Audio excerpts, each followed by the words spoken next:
Hello again.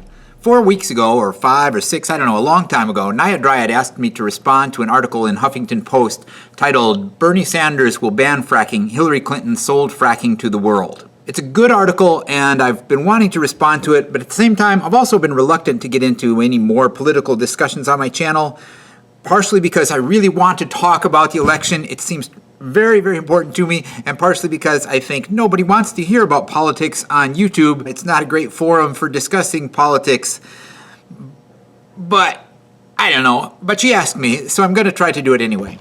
First off, as an English teacher, I try to approach it as a piece of rhetoric. And as the CSU's expository reading and writing curriculum explains to my students, one of the first things you have to do when you're looking at any piece of writing is to look at the source. You don't want to fall into any logically flawed ad hominem attacks, but you do want to consider whether there's any preconceived notions or biases attendant with the article. I like the Huffington Post in general, and I think of them as a usually reliable source of information. However, I can't ignore that there is a reason why President Obama, when he was addressing the Illinois General Assembly, talked about the problems of divisiveness in the country. Some folks watch Fox News. Some folks read the Huffington Post. So while the HuffPost may be less flagrant in its agenda pushing than Fox News, there's clearly a recognized bias and slant to their editorial posts. And what about the author, H.A. Goodman?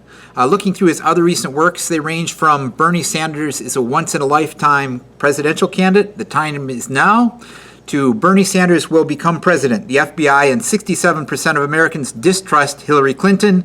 And why did Hillary Clinton need a private server? The answer: makes Bernie Sanders president. Virtually everything Goodman writes is not only in support of Sanders' presidential bid, it almost always focuses less on arguments about Sanders' positions and more on selling the narrative that Hillary Clinton cannot be trusted. Goodman is clearly one who is all in on Bernie, and while this may be an effective strategy, anyone opposed to the Republicans taking back the White House had best hope that it will be effective. Because if Bernie fails to take the nomination and Hillary does end up with as the candidate, Goodman's words will be ready ammunition to help damage her campaign and help propel Donald Trump or Ted Cruz into the White House. Now to dig into the article. First, one must note that little of the writing here is from H.A. Goodman himself.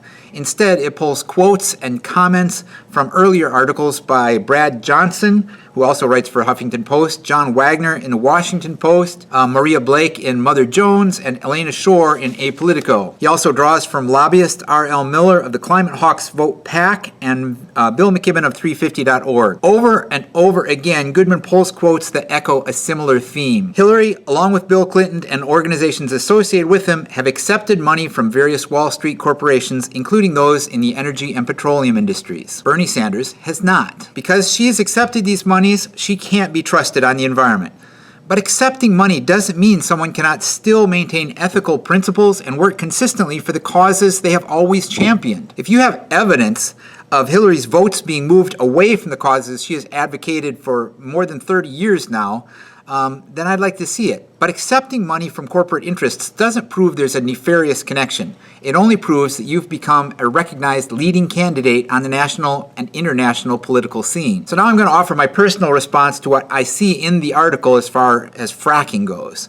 I see no evidence of Hillary selling short the environment and no evidence that Bernie offers a significantly greater plan to protect it. Several of the quotes in this article are remarkable in their penchant for faulting Clinton for lacking specifics in her policies, or saying that they don't go far enough or don't provide sufficient for these critics' guarantees of results. Yet Goodman and most of the others quoted here, they readily accept Bernie's environmental plan, which has less stringent details about what he will do beyond setting ambitious goals. And a goal is not a plan. Where he does offer specifics, they amount to little more than just saying no to energy production. Specifically, he would ban Arctic oil drilling, offshore oil drilling, stop exports of liquefied natural gas and crude oil, and put a moratorium on nuclear power plant license renewals. He does call for increased solar and other clean energy sources, but he does not explain how they'll be implemented, paid for, or what we do until these things come to fruition. For most of us who have spent many years following these issues, as I have since at least 1979 when I took part in the No Nukes March on Washington following the 3 Mile Island disaster, not having a plan in place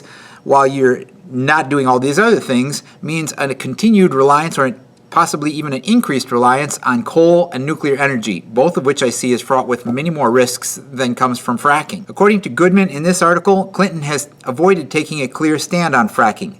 That is not true. The difference is that Hillary's stand is complex and nuanced, whereas Bernie's is simple and straightforward. Bernie just says no. While she says fracking may have a place, but it needs to be tightly controlled and well regulated. She believes it can help serve as a bridge until alternatives can be developed and implemented. And after all, much of this whole debate on fracking relies on the one assumption being accepted before the debate even begins. How bad is fracking? Frankly, that's a more complicated question than I want to get into in this vlog, which is going to be too long as it is, but I urge you not to make up your mind based on social media. If you want a place to start learning about it, I recommend the US Geological Survey, which I will link to down in the doobly-doo. It's the government agency's mission, and as their mission, it's summed up in this statement. The accurate and unbiased scientific data provided by the U.S. Geological Survey are crucial to federal and state resource managers to meet the challenge of balancing America's needs for unconventional resources and a clean and healthy environment. If you don't have the time or inclination to check out the information there, let me point out a couple of facts. In many of the cases where fracking has been suspected of contaminating supplies of drinking water, especially the famous flaming faucets, it has turned out that those wells have tapped into existing pools of methane rather than that the problem was caused by fracking. And while fracking may possibly be linked to some minor seismic activity, this is no more likely to happen from fracking than it is from drilling conventional wells. I'm not trying to portray fracking as a purely wholesome activity. It does use a tremendous amount of water, and it does use other chemicals that, if not well regulated and monitored, could lead to some serious contamination of groundwater. Energy policy today is not going to be simple. A complex and nuanced environmental policy, however, does not mean that it cannot be a good one. There is a reason why, after all, the League of Conservation Voters has endorsed Hillary, despite the fact that she only has a lifetime record of 82 from them, over Bernie, despite his having a higher score of 95. First, some of that lower score was simply the result of her missing non-critical votes when she was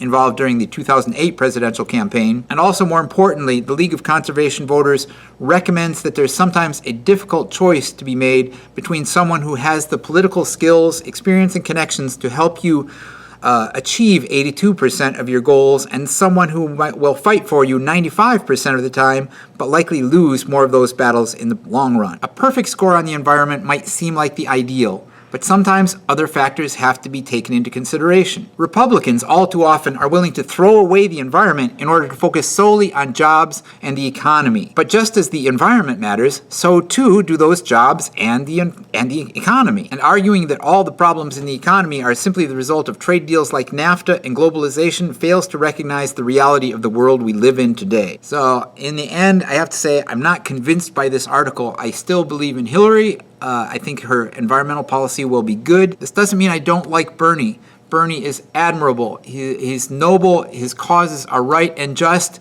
but I'm not sure how many he can deliver. He has not convinced me that he can deliver any more than I believe and trust Hillary to deliver. So that's my reaction. That's my response to the article. And I don't know. This has been blocking my vlogging for so long because I recognize people, one, don't want to hear about politics, two, are unlikely to be convinced or swayed by much of what you hear in a vlog from me. But Naiadryade, there's my response. You asked for it, you got it. I hope you'll keep watching, and everybody else too. Till next time, don't forget to be awesome, and I will talk to you again if you're coming back soon, hopefully. In conversation, the young man who was reading the book, now they know it was the Bible that he was reading, which piques their curiosity. Hey,